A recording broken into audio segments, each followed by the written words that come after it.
today. So I'm very glad we're meeting again in what seems to be maybe more a beginning than a middle, Nitzan. But I'm glad. I'm glad we will also meet probably on July, August, September. So that leaves us some space to get deeper in the practice of shamatha. So it's really cool. I really like this formula that we can meet every month and give ourselves the time to sink in these topics, not to go too fast, to really take time. I think that's beautiful. So we might start by just taking a nice, comfortable position.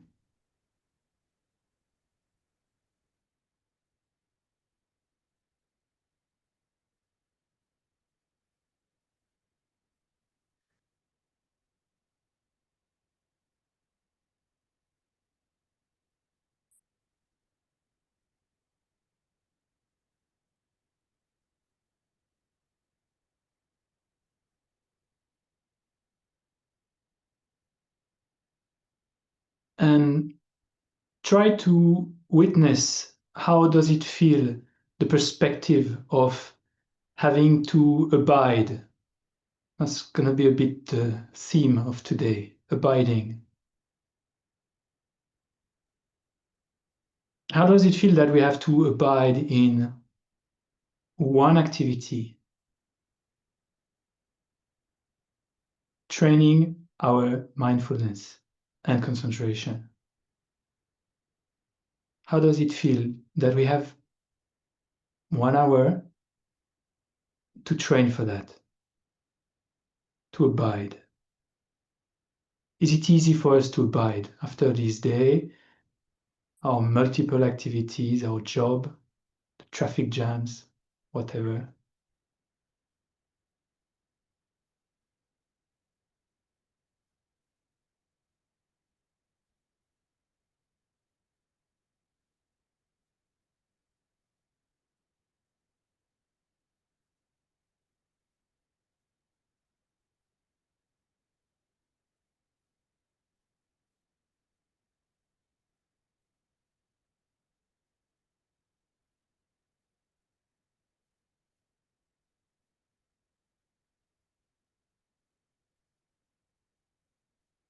And we are left with no choice. We have to accept whatever answer comes, even if it's really hard to abide. That's what I have now.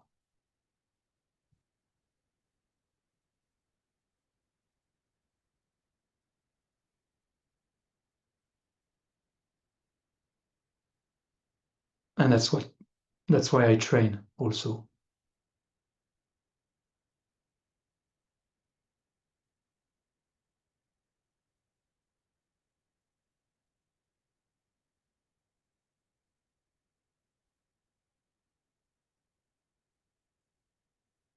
And let's check the various parts of our body and try to see if we can change the way we sit or to dissolve the various tension that we experience, sometime in the shoulders, in the back, and see if that can become symbolic of our journey toward abiding, toward calm abiding.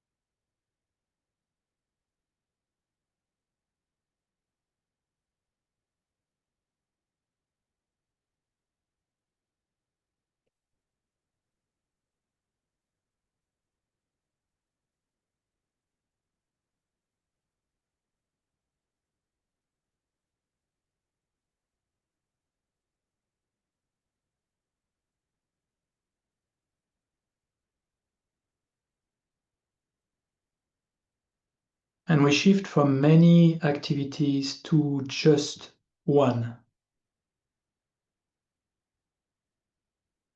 And in theory, shifting from doing many things to one thing should be more simple. But it's actually harder.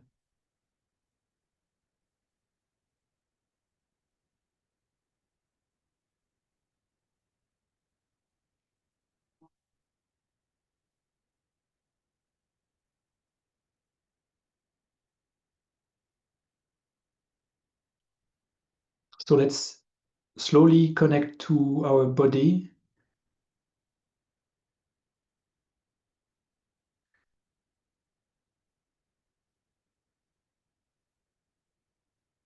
And by feeling the gravity, we can go a step toward calming down the inner magma, the inner trigger for us to move or be discontent or wish we could do something else. These are factors in the body that don't really like us to meditate. See if just by sitting, just by staying still, one breath after the other, 1 second after the other, we can go toward the direction of bringing more peace and serenity in the way we experience the body.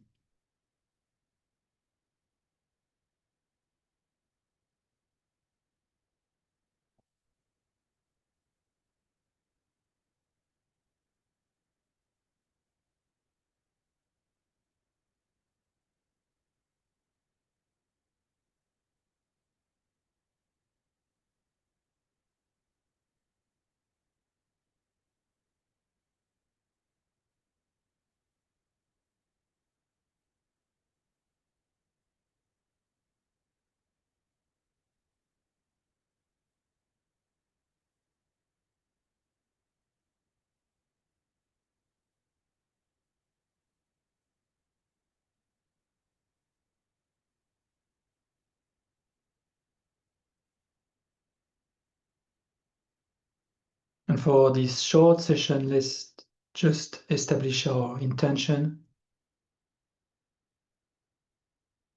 May the step tonight go in the direction of bringing more concentration. So every topic that I would like to focus on, they are easier to understand, to realize.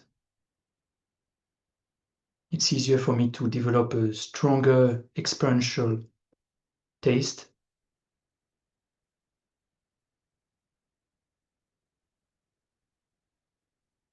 And by the instrument of shamatha, may I develop my inner qualities, my wisdom, and my compassion.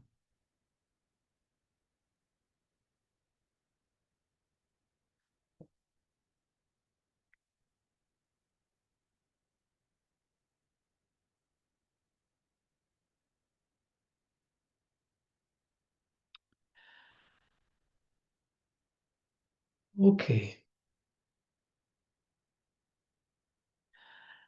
So, abiding, dwelling.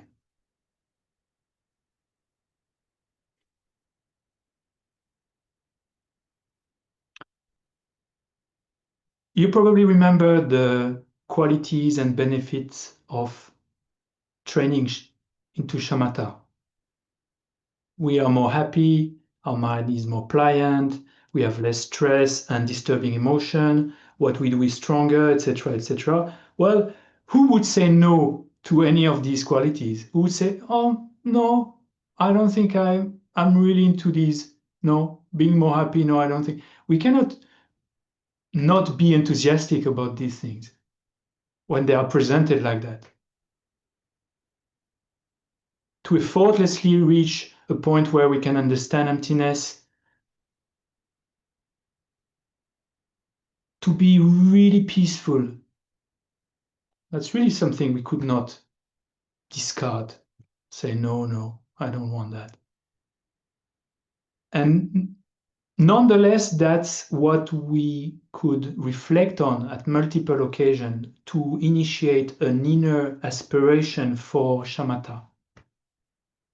And that's the first part of the technique, to really bring ourselves to have this, wow, that would be so cool. But then what comes is that we are facing the truth about shamatha. And the truth of shamatha, we would like to have these states of mind, we would like to be peaceful, but what is written on the contract is that for that we have to abide. And that can be shocking. We have to abide in one thing. And that's where it comes to be a bit more tricky. We have to abide in one thing. It's very easy to be abstractly enthusiastic about shamatha, but when we have to sit on the cushion and stay with one thing to abide, then that's a real different story.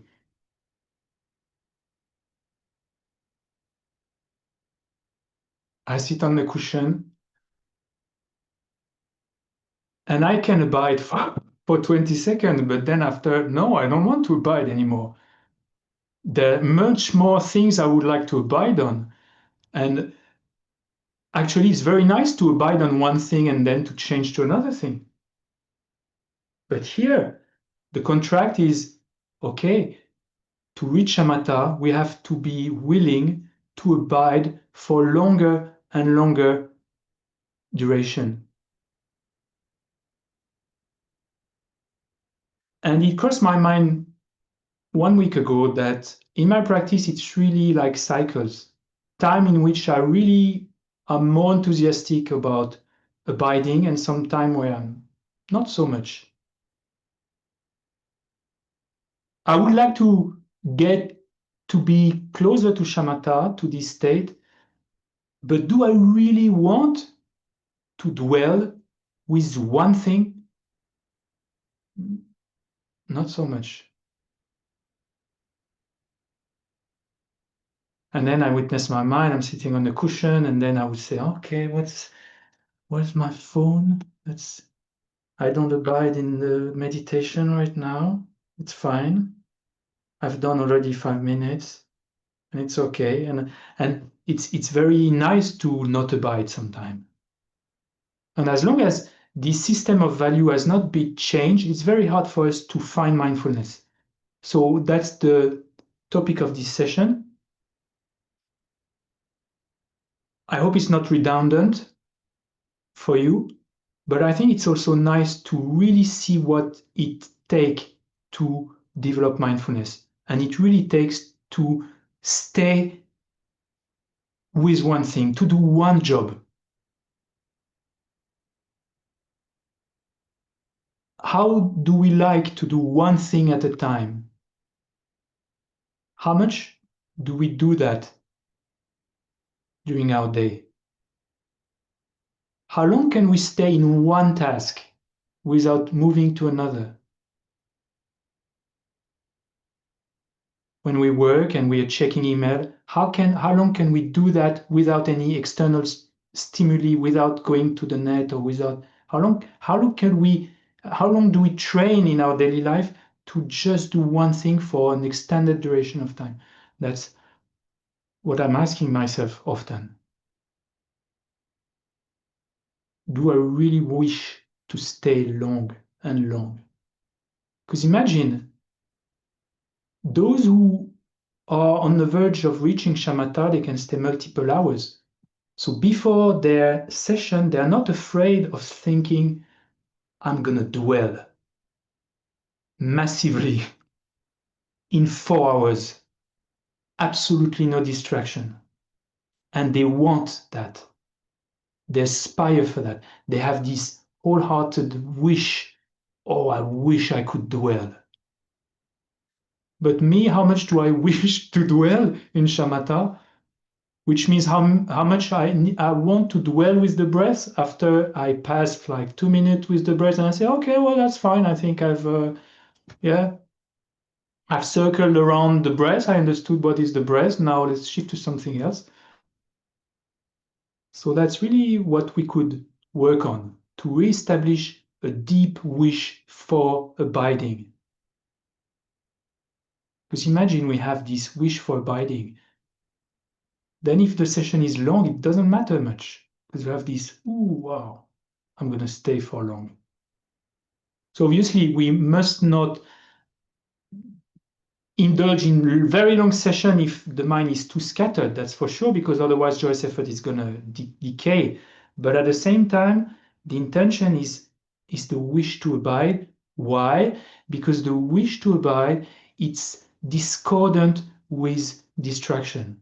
Either we wish to abide with something one-pointedly, or we keep distraction. And starting meditation, we wish to abide because we know that's the antidote to distraction. Mindfulness and shamatha, it's in the context of overcoming distraction. It's in the context of overcoming the multitask, the fragmented mind, the scattering mind.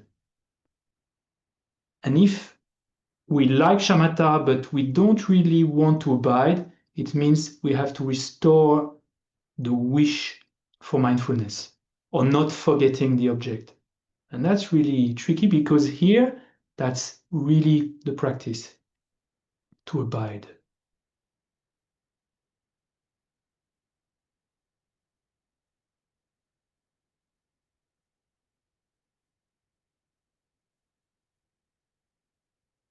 So let's take a few minutes to think, how much do I wish indeed to abide in one thing?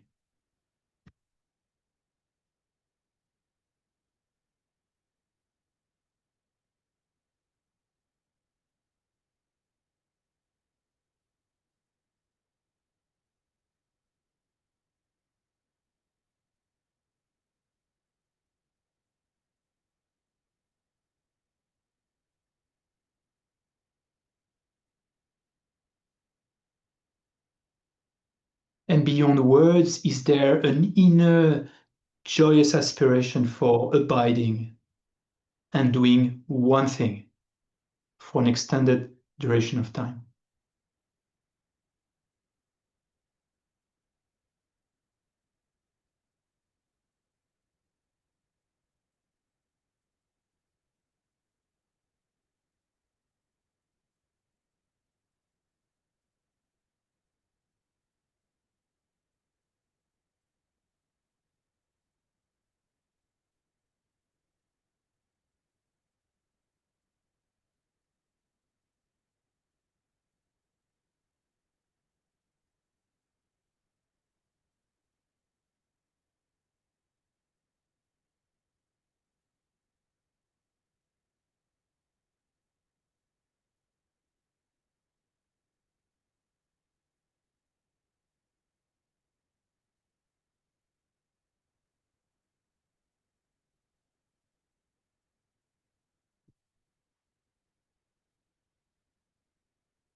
So the motivation we can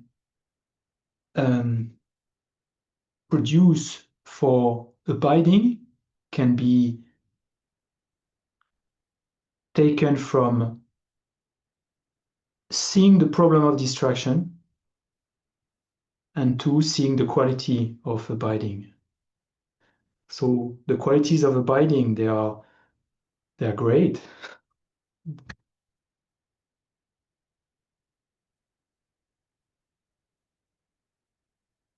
Doesn't cost anything. That's a good one. It's being self-reliable on production of happiness. The things that are meaningful, they stay long. That's great. They're not transient. If there's something that is meaningful, I can stay with that. abiding in that sense is really wonderful. For me, if I'm thinking of the best moment, meaningful moment I had in my life when I was alone, it was always when I could abide in a good sense. So these are making very deep, meaningful moments, these abidings, to abide. And to abide may not be exactly what we would like.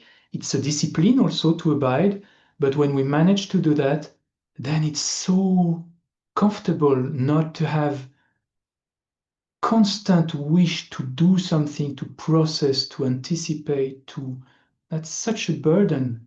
We want to find inner serenity and to abide. This is really great to abide.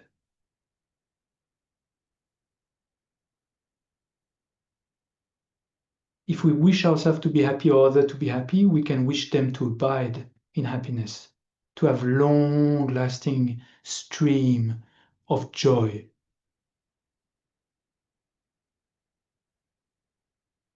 May I abide. May you abide.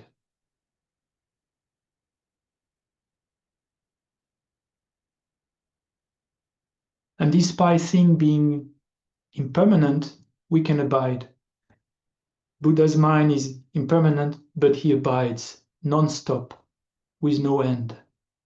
He's abiding in all the wonderful treasure of the mind and in wonderful physical enlightened activities. He's abiding constantly, beautifully.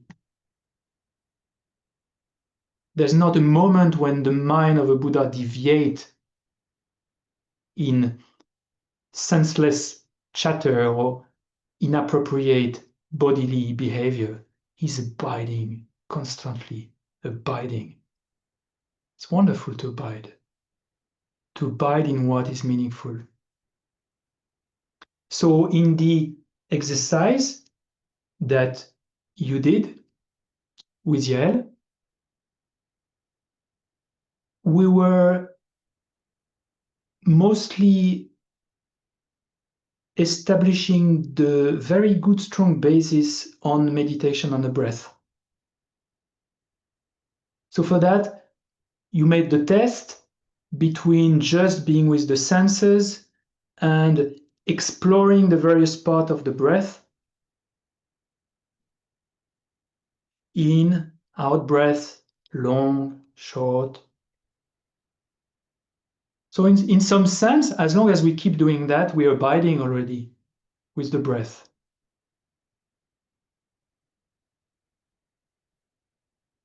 Breath is short. Is it gradual or is it like making small stops and being unpeaceful? We can detect that also. That's a kind of abiding, as long as we do that. But because it's an exploration, it's not a single-pointed abiding. And sometimes we like to do this because, well, that's still a bit analytical. I think you've experienced that. Well, it's like a game. It's in and out. I'm not on my phone at the moment, but I'm still doing some kind of exploration. So I can say I'm cultivating mindfulness of the breath at this moment, but through an exploration. It's not pure, it's not pure abiding. What is the pure abiding? The pure abiding is not to go from one object to another anymore, in a sense of exploring it. The pure abiding is just to stay with the breath. And that's really the border between analytical meditation to placement meditation, and that's probably something that need a bit of training to really see the differences. But then in placement meditation, there we enter the realm of one-pointed abiding. One-pointedness of the mind, that's the definition of concentration. It's a one-pointedness of the mind. We train our mind to abide. And in the same way as someone training in a rope for finding balance, what differentiates someone with very good skill in balance and someone who has very little skill is probably how long you train on the rope. How long can you stay on the rope? And that's probably the same with shamatha. The measure is how long we can stay single-pointed. And to train us into abiding, we have to abide. There's no shortcut to that. Which means we have to train in more lengthy sessions. We have to train to abide.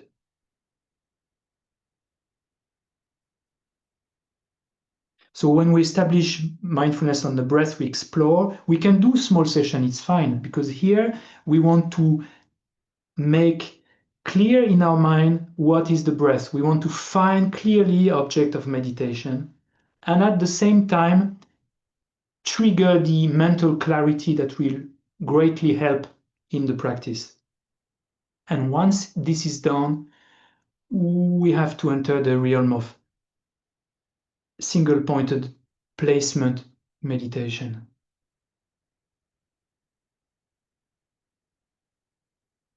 And accept to abide, and accept to go to boredom.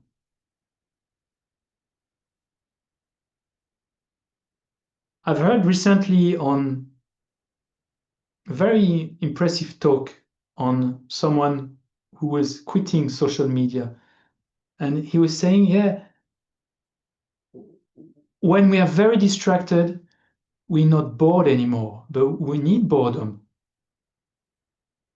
We really need boredom. And for shamatha, well, the purpose is not to be okay with deeper level of boredom, of being bored. No, boredom is maybe not, it's not an official gateway to shamatha. It's more the one that we will experience anyway. But it's okay if we are bored. Because only when we are bored, when we're stretching the mind into saying no to the distraction and abiding to our object. Boredom is a bit like starting to fall from the rope. I'm not saying, oh, I stopped the training because I'm starting to fall from the rope. No, I'm staying there, even if it's getting a bit boring.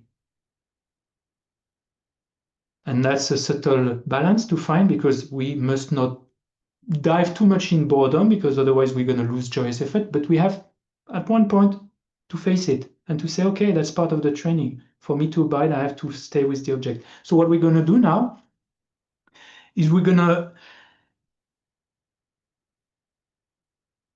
go more quickly into the second stage of the practice of shamatha, which is very much the placement phase. So in your daily practice, or in your weekly practice, or whenever you practice, you can spend a bit of time of analyzing the breath, making it very clear, sharpening the mind. But then after, I would advise you to try to do placement meditation non-stop for 15 minutes.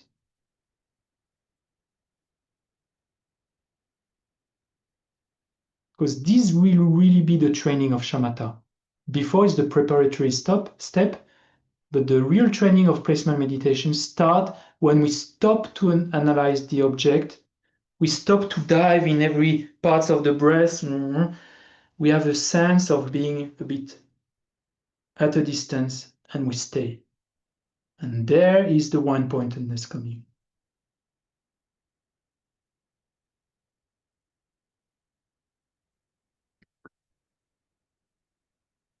So the training of placement, very important, and motivation that at one point we will wish to abide. Our practice of shamatha is not just for bliss, it's for overcoming distraction, and it's very clear in the mind. Practice of shamatha, the counteracting force to distraction. And if we like distraction, which I do like very much, then we don't really wish to abide. But I'm repeating myself, sorry. So let's go to our breath now.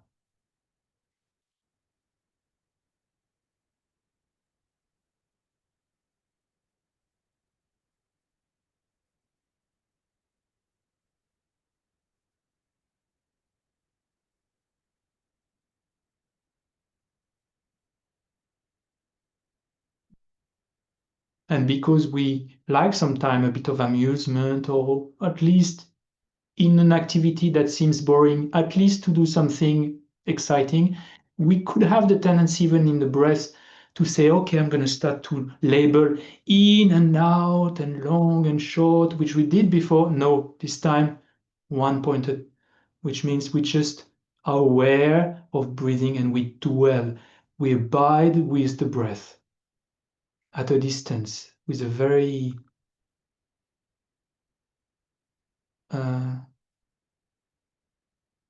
it's not vague, it's a very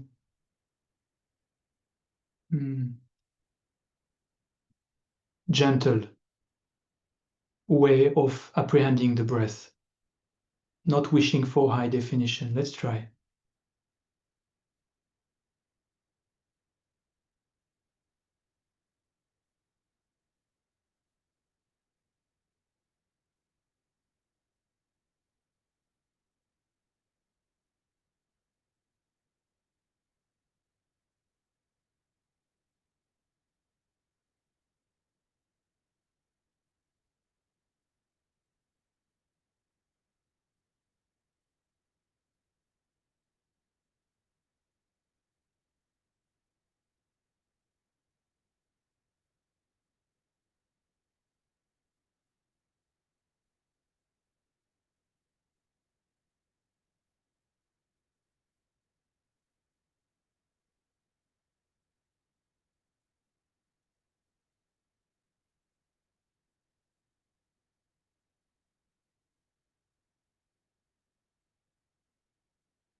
And what can help us to abide is relaxation, letting go, sometime checking our body posture, dissolving the tension, everything that will help us.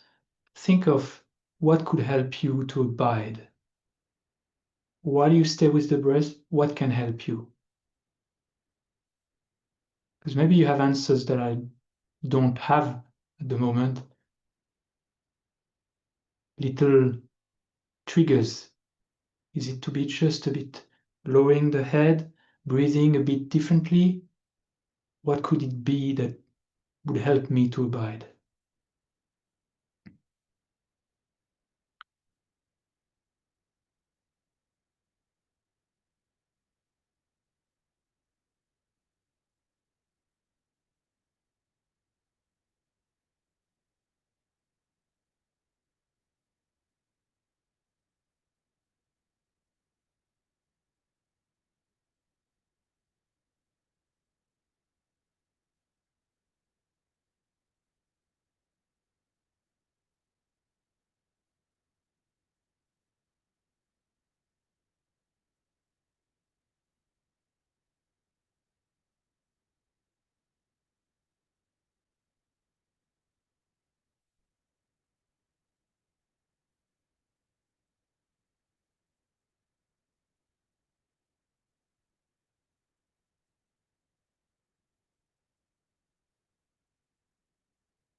And in the same way than someone learning how to stay on a rope would experience unbalance, side wind, we may experience distraction and boredom, and that's why we train, that's why we continue.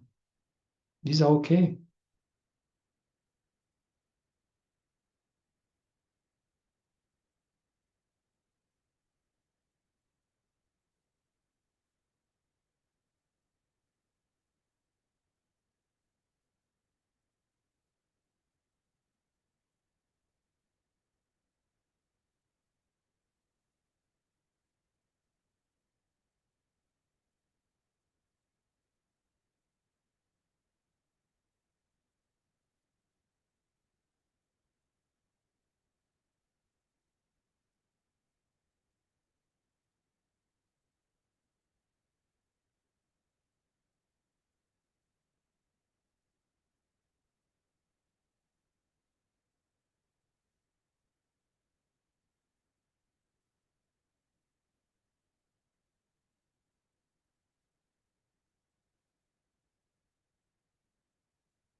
And if we are to abide with the breath, let's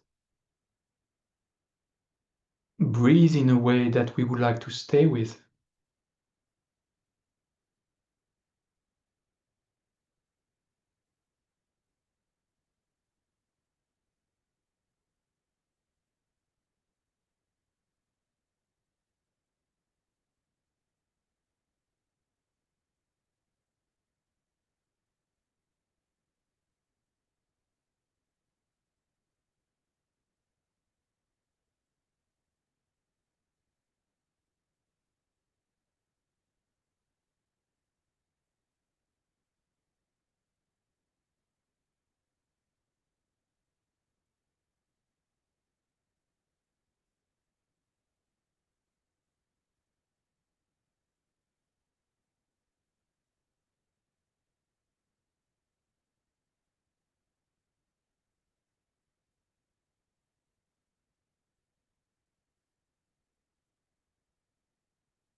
And does it feel that our body would like to abide?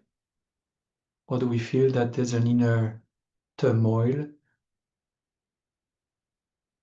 like a spring ready to something waiting to move? Or is the body becoming quieter?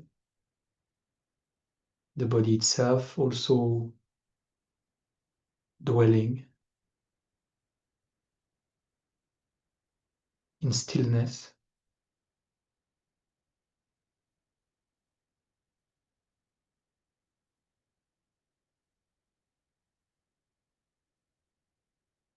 So we can check that sometime and primarily be with the breath.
And staying still is not just preventing ourselves from moving, it's a conscious, courageous, wholesome movement of the mind.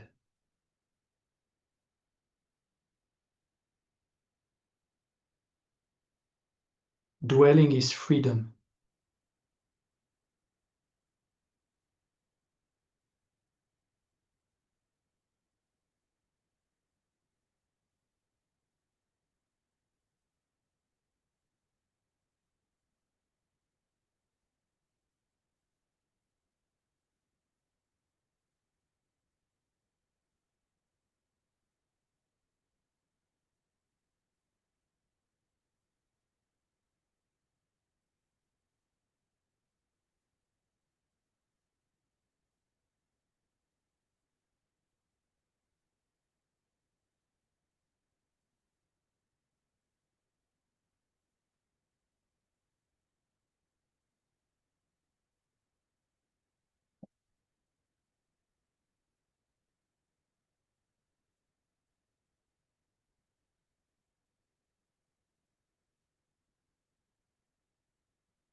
And we might reopen our eyes if they were closed, trying to keep whatever space we made within our mind, and also to experience if we have a different way of perceiving our inner and outer environment. Is the room where I'm sitting right now feels different, look different? The sound that I hear?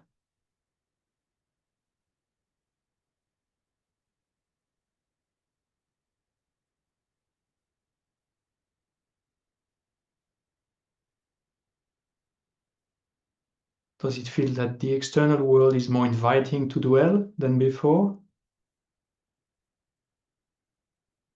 Or I wish I could dwell more, go for a walk in a park. Is this idea coming more easily to my mind than before? So that's a sign that the abiding has a bit open his wing in the mind. Okay, so I think that's about it. If there is any question or anything to say, or let me know. Just checking the.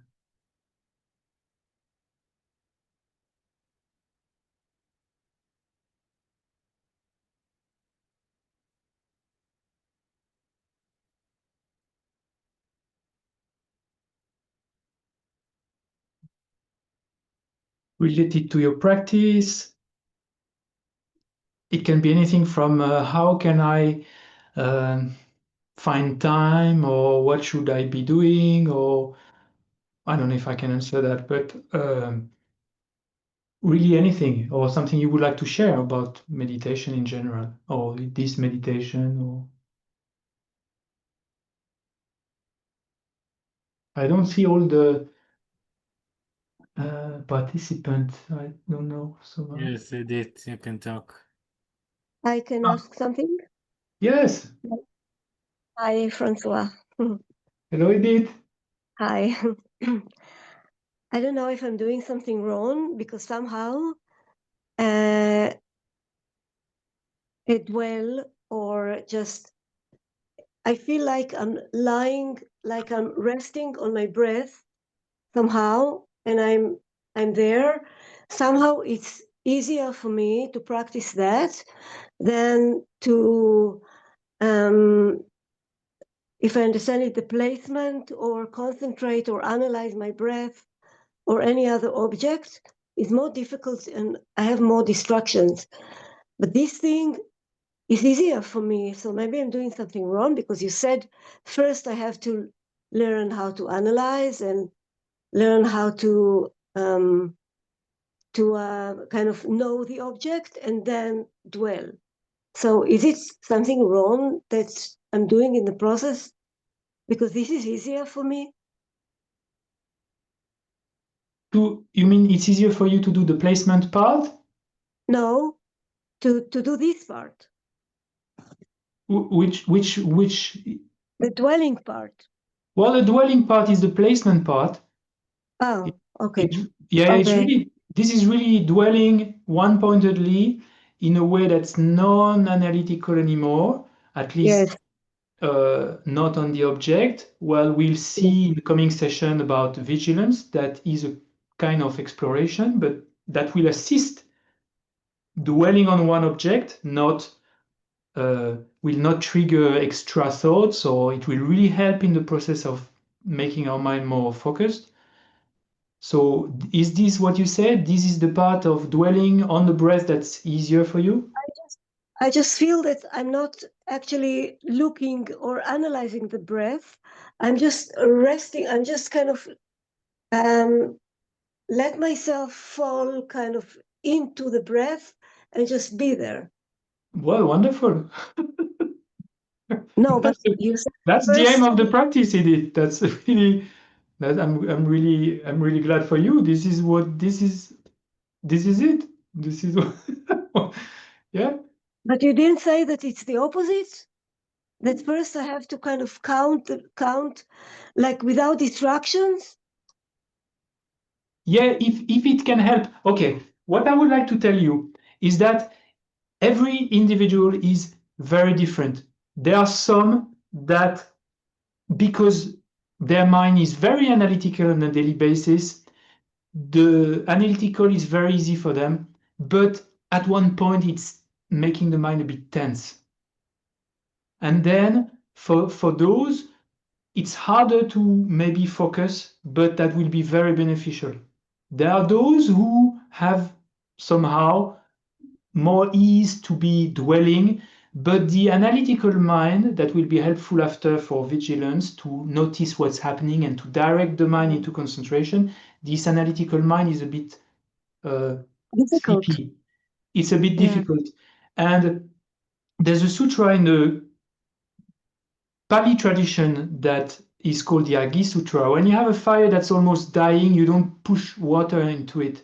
When the mind is easily peaceful, but a bit too peaceful, then don't bring more placement maybe to that mind. Bring clarifying awareness through analysis. If the fire is bursting with flames and full of embers, you don't bring alcohol to it. So when the mind is very analytical, what is really beneficial is to balance it with placement. Placement and analytical are things we are encouraged to balance in our daily lives. Okay. And I notice it for myself when I study a lot. At the moment, I'm studying debate a lot. That's really promoting clarity, and which is great because that's something that you get to conclusion, you understand. It's really cool. But at one point, it's tiring also.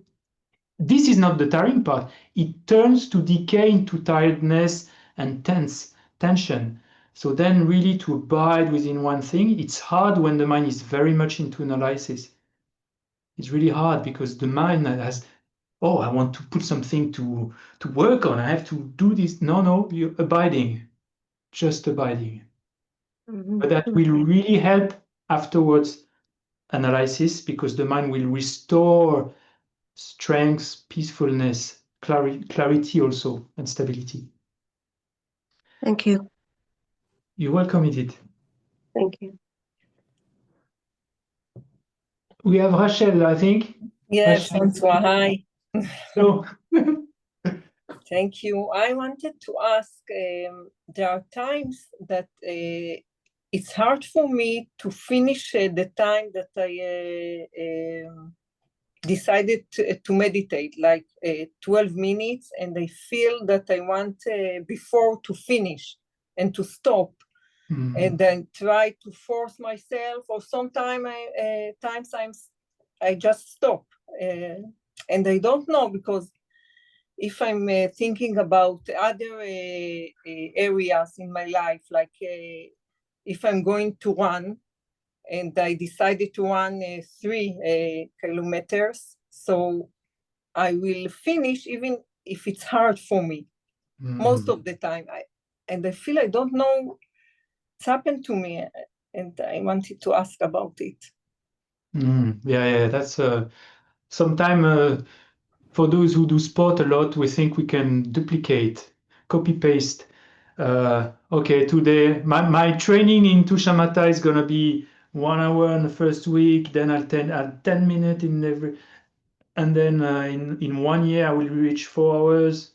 This is my goal. It can be realistic for running because there's lots of material you can find on the net that are realistic. You input your age, you input your weight, your level of practice, and then they say, okay, in 4 weeks you can prepare for a marathon and things like that. But for the mind, it's really tricky because you have to keep inner powers that are very helpful for your practice. You have to keep joy, but at the same time you have to build tolerance and courage and inner strength that sometimes is not to abandon whenever you feel boredom, because otherwise your level of tolerance will be very, very, very weak. So it's to find a balance between, on the one hand, training to abide, which needs that you have to work with boredom, you have to work with the wish to stop, and sometimes go past that. And sometimes we feel that we passed this, and after a while, we don't feel anymore this wish. So I would encourage you to test if at multiple occasions you experience that after past 10 minutes, it's starting to be very hard. Maybe 10 minutes is your time. Maybe your time is more 10 minutes. And you can also try a few times to do like 15, 20 minutes and see if after 15 minutes there's not something that is established, because we need also to abide to train. So it's really a delicate balance to find, not too short to miss the opportunity to develop mindfulness, and not too long to affect on the long term negatively our joy into the practice. And that's the delicate balance. We have to train into mindfulness, and we have to train in courage and inner strength. And inner strength is to go past the trouble without shaking, without changing object. So this is your only practice that can answer this question. So I think we're done. It's the session is finished. We can bring to mind all these things that we've planted onto our consciousness that will anyway lead to some result. And we wish that this result will be more concentration and also more motivation for concentration in the future. And we can just wish ourselves, that would be so nice if this motivation to abide in one thing, to do one thing at a time, would be there, effortless, joyous. How cool. I wish that for me.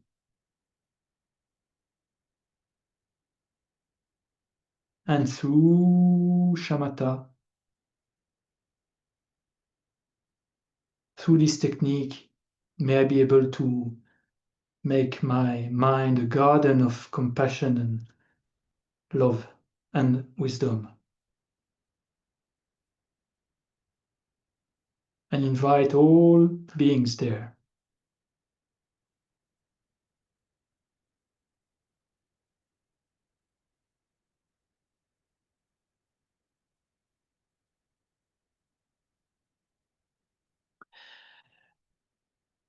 So have a good evening, my dear friends.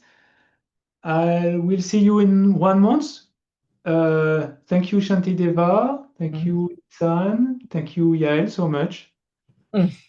And I will see you soon. Yes. Thank you. Thank Bye-bye. you. Thank you. Thank you.